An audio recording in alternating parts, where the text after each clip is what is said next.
আমি কামাল হোসেন। আজকের গুরুত্বপূর্ণ তথ্য হলেও গ্রুপ সি, গ্রুপ ডি, নবম, দশম, একাদশ, দ্বাদশের যারা অযোগ্য প্রার্থী তারা নিজেরাই কিন্তু জানে যে আমরা অযোগ্য।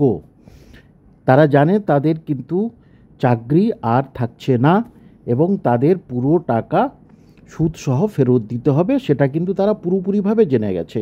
কারণ সুপ্রিম কোর্ট শেষ পর্যন্ত যদি কোনো কারণেই বাছবিচার করে যোগ্যদের একটা লিস্ট দেয়, তাহলে এটা নিশ্চিত যে অযোগ্যরা কিন্তু কোনোভাবেই পার পাচ্ছে না। আর তাই তারা আরও বেশি ক্ষিপ্ত হয়ে গেছে। যারা টাকা নিয়েছে তাদের কাছে গিয়ে তারা হামলা করছে। এবং এটা বলছি পশ্চিম মেদিনীপুর, পূর্ব মেদিনীপুর, জলপাইগুড়ি, মুর্শিদাবাদের কিছু অংশে থেকে যে ফোন আমি পাচ্ছি সেখানকার আমার ছাত্রছাত্রীদের কাছ থেকে, সেখানে তারা অলরেডি তাদের বাড়িতে যাচ্ছে এবং তাদের বলেছে যখন আমাদের চাকরি সত্যি সত্যি চলে যাবে তখন কিন্তু আমাদের টাকা ফেরত দিতে হবে।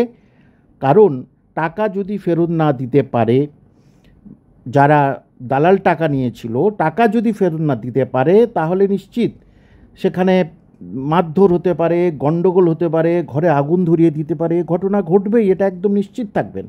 আর সেই জন্যেই সরকার বাহাদুর খুব চিন্তায় পড়ে গেছে যে একে যদি তারা ক্ষিপ্ত হয়ে যায় এবং সিবিআই যদি তাদের ডাকে তাহলে তারা সব নাম বলে দেবে।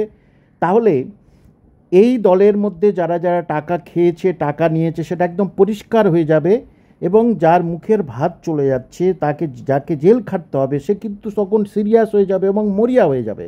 সে চাইবে সেই দালালের বাড়িতে গিয়ে হামলা করতে এবং মানুষজন সহ গেছে, কদিন আমি দেখেছি এবং শুনেছি, মানুষজন সহ হচ্ছে কি পাড়াপড়শি গিয়ে তাদের বাড়িতে গেছে।